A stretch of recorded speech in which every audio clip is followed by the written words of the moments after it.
This is the Business Owners IT Podcast with Anthony Gerasch and Ryan Carter, where tomorrow's technology meets today's conversations. Hi, I'm Tony Gerasch. And I'm Ryan Carter, and this is the Business Owners IT Podcast. A podcast where we discuss tips, tricks, and solutions for business owners involving all things tech. Let's talk a little bit about business owners and money. Yes, absolutely. So, costs are rising. We know it.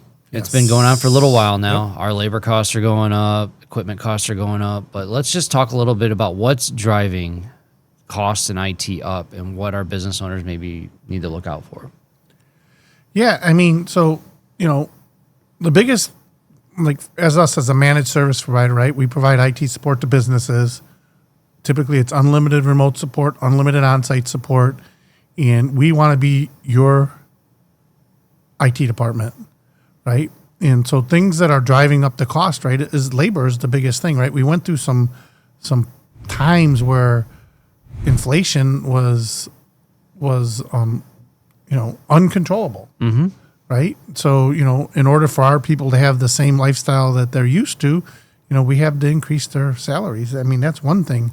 So for our costs have gone up, but we've tried to keep our charges pretty flat, right? Mm-hmm. But, it's getting tougher and tougher. Things are going to have to change. And I think business owners are, they want to pay as little as possible, as much as necessary. I am the same way. I hate getting, when my vendors want to raise my fees. But see, they're raising the fees. What kind of pisses me off, they raise the fees on software that's already been written, right? So yeah, they have help desk and they have other stuff, right? But they're, some of the software isn't changing, but they want to raise the fee. There's nothing better. But in our case, it's labor. Labor is the biggest thing. And then what we're also seeing is that the cost of servers are ridiculous. I mean, some of these server quotes we did are just unimaginable what the cost of a server is costing these days. Yeah. Oh, yeah. And I mean, just the amount of work that goes into stuff these days, too. We just talked our previous episode was about 365 management. I mean, it's not easy. It's not like it goes fast. It's not like our guys are done in 15 minutes, on some of this stuff. It takes time to get things done. So there's a cost in labor there. And we got to tell that to our clients. Yeah. And today I met with a potential new client and, in reality, the client's he's not getting very good. They're not getting very good service. That's one of the reasons they want to leave. And they've been with the same guy for 10 years or longer. They're not getting very good service, but they're also not paying enough. So, does that directly relate to why they're not getting enough service? Because, the managed service provider didn't ask for more money. It's it's a pretty large place that, that needs to be secure, or are they just doing it the old way? Mm-hmm. Yep. Right? I mean, the old way was, the old way was do it as cheap as you can, yep. right? Don't fix it till it's broken. I mean, I lost a customer. Actually, they came back to us, but years ago I lost a customer, and I hate losing customers. I mean, you want to see somebody get mad? If I lose a customer, I'm upset, and nobody wants to see me. I've got the bruises. Kidding. But I lost a customer because, I didn't have RMM at that time. We were doing it the old way. We didn't have all of these things. And after that, I said, well, if I'm going to start losing customers, then they're going to have to start adopting the software, and we're going to have to change the way we do things. So, MSPs have been doing this a long time. I mean, we do things the same way all the time. Mm-hmm.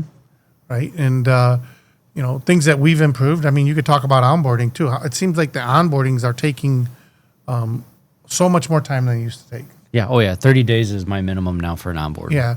So, and it doesn't really matter how big it is. It could be 45 workstations. It could be 10 workstations. It seems like they just draw out. And also setting up computers. I mean, it seems like setting up computers for some reason is taking longer too than it used to. Mm-hmm. Yeah. So, so yeah, that's what is, the cost for IT is going up. The cost for managed services is going up, and it's I I mean, just look at your insurance forms, how much stuff they're asking for. I mean, that's all tools and management that the IT, whoever's doing the IT, has to do. So, I mean, there's just so much overhead in that alone. It's just driving the cost up. Yeah, I feel like I've talked about cybersecurity insurance so much and like I'm beating a dead horse, but some of the questions that they're asking you, some IT guys might not even understand what they're saying. You know what I'm saying? They're being tricky, right? So, it's you really have to look at them. Yeah. And that creates work, right? Okay, well, we need MFA and everything. Oh, by the way, we need to record logging. Are you recording logging? Are you logging everything? Do you keep it for a retention? What does logging everything mean? Yeah. What is your it's detection your response servers, it's your switches, it's your firewalls, it's your individual workstation, it's your access points, it's all of these things. So, there's just a whole lot more into it. Oh yeah, yeah. So so the costs are going up. Labor, obviously, everybody anybody that's in business knows that labor is going up, right? And everybody knows in business that it's hard to increase when you work in a business to business, increase your charges. Yeah, and I mean, one thing we're trying to do to decrease those is we're going to work on automation. We're going to try to use AI. We're going to try to do all those things to do it, but it's going to take time to get there, and still the cost is going to go up. Yeah, and then look at Microsoft, right? Microsoft came back with their little thing, right? Because they don't make enough money, right? They're broke, right? They came back and said, okay, you can no longer, you have to commit yearly still. Excuse me, but if you want to pay monthly, you're going to have a 5% increase. Right. So pay the whole year up front or pay 5%. Right. So, some people have cash flow issues. They're having to pay 5% more because they don't have the money to pay for all the licenses up front. Mm-hmm. I mean, it's just not fair, right? I mean, Microsoft used to let you not even have a commitment. Why do they need a commitment? They make so much money. And God bless them. I want them to make money. I want them to be able to innovate. I want them to be able to, but they don't need agreements. They don't need yearly agreements. Nobody's going to buy them. Are they trying to increase their valuation for what, stocks? I mean, I just don't understand why they do it, but they did, right? And so that's also hurting some of our clients, right? It's like, okay, now I got to pay, 5% more if I want to just pay monthly because I can't afford to buy, my licenses for a whole year. Yeah, especially if you run a business with like razor thin margins. I mean, it's tough. Right. Yeah. I mean, if you're a small, practitioner or something that you have, or you're first starting out. I mean, that's another thing. You first start out, right? I mean, that was the beautiful thing because, before when you first started a business, when I started, like back in 1997, I've been doing this a long time, right? To buy Microsoft licenses, right? If you wanted to buy, I don't even remember the name of it, 2010 Microsoft Office, right? It was like $400, or if you got the premium, $500, right? A person. Right, so you used to have to pay that up front, right? So you bought all these licenses. They were perpetual. Kept them forever. You could keep them forever, right? You could still have them, if you had them. You kept them forever. They were perpetual. But, when Microsoft 365, the beauty is you could start a company and you could spin up a server, or you could buy Microsoft Office by the month at a reasonable price, right? So and get all the tools. Your entry into starting a new business costs less. Now you can do it monthly, but you're paying 5% more. Yep. So and you got to commit to a year. Or if you don't commit, I don't even know. Do they still do the non-yearly commit? Yeah. Where you pay that's 20% more. Yeah. So you can do that too. You can do that. So these increases are coming all different ways. They're coming because of labor. They're coming because of tariffs, right? We're seeing these prices of servers and workstations and computers and peripherals and all that. I think they were inflated before the tariff even went into place. No. Yeah. So, and I don't know how it's going to go. It's just getting more and more difficult. The people have to be more skilled. We're pushing people to get certified. Yeah. Microsoft wants them certified. If you want to be able to be a CSP and you want to be able to get some incentives from Microsoft, you have to have certified professionals. Mm-hmm. Yeah. So I don't know if you can add anything in there. No, I mean, I guess on the labor piece of it, it's getting harder for younger junior individuals to break into IT because everyone's needing this skilled labor for this stuff, and they're automating the bottom line out. I had a conversation with someone about that recently. Yeah, and my position on that, I love to train people. We have a bunch of people here that have been here some 15 years, 16 years now, or you think, or something, or close to 15 years, or whatever it is, long-term employees that were trained. I mean, I love training people. If individuals come here and they put in a job application and I have a spot for them, or I have extra money that I can spend on labor, I always try to hire them. And, and we've had great luck with them. I love that position on it too. Yeah. So, we have some, I enjoy finding the person that went to college, had near perfect grades, and is working at Chipotle. That's my kind of person, right? In computer science, right? How'd you know where I went to lunch today? Yeah. Did you go to Chipotle? Yes, I did. I just picked anything. So, yeah, I picked anything. So, yeah. So, but the same thing. Or, they're working for a park district, right? I think we had one of those too. Mm-hmm. So, yeah. Yeah. And another thing too is, that same conversation, I talked to them, they're trying to automate the service desk away. And I don't like that personally. As our mantra is that the human touch that we do. Yes. And that we give our clients. And I think a lot of our business owners do the same thing and would also respect that. So again, that goes to us hiring those junior people to bring them up. And then they get to learn your business as they go and learn a lot. And then they become very valuable employees. Yeah. I mean, do you, as a business owner who's been doing this a long time, and I don't like to do it, I won't even talk to a chat bot, right? But, everybody's doing it, right? It's like, do you want to call our service desk or get on our website and talk to a chat bot that tells you how to fix it? Or do you really want to talk to somebody? And I don't think, AI is cool and it has its place, but it's never going to replace a body. Yeah. And one of them, remember the gentleman said that one of the things that his chat bot does is shows people how to do it.